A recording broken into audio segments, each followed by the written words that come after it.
แจ้งเตือนภัยพายุไต้ฝุ่นลากาซา13แขวงจงมีสติระมัดระวังต่อสภาพฝนตกหนักที่จะเฮ็ดให้มีดินเจือนน้ำท่วมสุในวันที่23กันยากรมอุตุนิยมและอุทกศาสตร์ได้ออกแจ้งเตือนภัยพายุไต้ฝุ่นลากาซาในระหว่างวันที่23หา27กันยา2025ว่า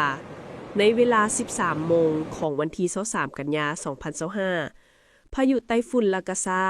มีจุดศูนย์กลางในเส้นขนานที่ 20.3 องศาเหนือและเส้นแหวงที่ 117.1 องศาตะวันออกกำลังเคลื่อนที่ข้ามภาคเหนือของทะเลจีนใต้และจะค่อยๆเข้าฝั่งกวางตุ้งสป.จีนในตอนค่ำมื้อนี้จากนั้นจะสืบต่อเคลื่อนที่ไปทางทิศตะวันตกและมีท่าเอียงจะอ่อนกำลังลงและจะเคลื่อนที่ขึ้นแคมฝั่งทางภาคเหนือของสส.เวียดนามจากนั้นพายุหัวนี้จะสืบต่ออ่อนกำลังลงตามลำดับและจะเคลื่อนที่ผ่านภาคเหนือด้านตะวันออกลงหาภาคกลางและภาคใต้ของสปป.ลาวพร้อมเดียวกันลมมรสุมตะวันตกเฉียงใต้ที่มีกำลังแรงจะพัดปกคลุมเป็นส่วนใหญ่ซึ่งจะเฮ็ดให้มีฝนตกฟ้าร้องฟ้าเลื่อมในระดับคอยหาตกปานกลางอยู่ทั่วไปในแต่ละภาคและจะมีฝนตกหนักพร้อมจะมีลมพัดแรงอยู่บางท้องถิ่น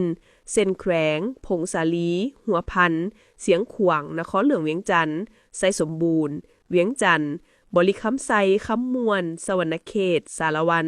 จำปาสักเซกองและอัตตปือในระยะวันที่25หา27กันยา2025นี้ดังนั้นกรมอุตุนิยมและอุทกศาสตร์จึงแจ้งเตือนถึงประชาชนบรรดาเผ่าองค์การปกครองท้องถิ่นและองค์การจัดตั้งทุกภาคส่วนในแต่ละภาครวมทั้งนครหลวงเวียงจันทน์จงมีสติระมัดระวังและเตรียมพร้อมรับมือต่อสภาพฝนตกหนักติดต่อกันหลายวันที่จะเฮ็ดให้มีดินเจือนน้ำท่วมสุน้ำท่วมยืงและน้ำท่วมอ่างในตัวเมือง